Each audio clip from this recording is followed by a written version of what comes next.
اسرائیل کو تسلیم کرنے کی عمران خان کی خفیہ یقین دہانیوں اور پراسرار سرگرمیوں کے خلاف دینی جماعتوں کے کارکن سڑکوں پر نکل آئے ہیں۔ اس حوالے سے کراچی اور لاڑکانہ میں احتجاجی مظاہروں کے دوران بانی پی ٹی آئی کے پتلے جلائے گئے اور پاکستانی عوام سمیت پوری امت مسلمہ سے اعلانیہ معافی مانگنے کا مطالبہ کیا گیا۔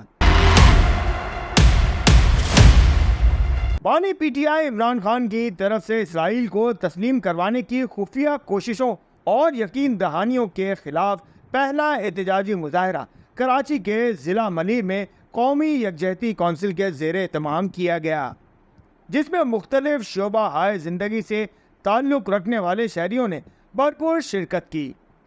دوسرا بڑا مظاہرہ لاڑکانہ میں کیا گیا، جس کا اہتمام پاکستان علماء کونسل نے کیا تھا۔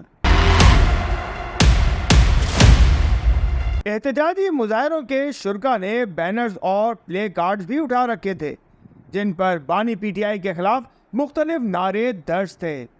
شرکاء کا کہنا تھا کہ اسرائیل کو تسلیم کرنے کے حوالے سے عمران خان کا موقف ایک بڑا سوالیہ نشان ہے۔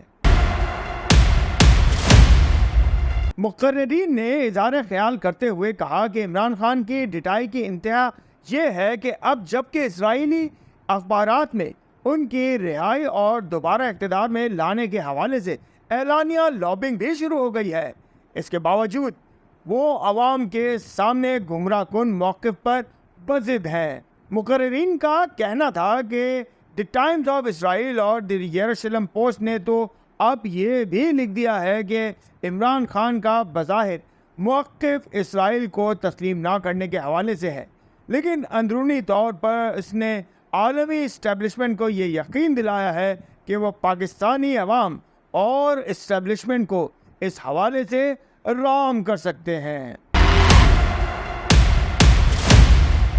مقررین کا کہنا تھا کہ ایسا کوئی بھی فیصلہ دینی جماعتوں اور تنظیموں کے کارکنوں اور علماء کرام کی لاشوں پر ہی ہو سکتا ہے۔ شرکاء نے مطالبہ کیا کہ اس گھناؤنی حرکت پر عمران خان نہ صرف پوری پاکستانی قوم سے بلکہ پوری امت مسلمہ سے بھی معافی مانگے اور اسرائیل کے ساتھ آئندہ کسی بھی قسم کا تعلق نہ رکھنے کا اعلان کرے۔ M2M اردو، جڑے رہے منٹ ٹو منٹ۔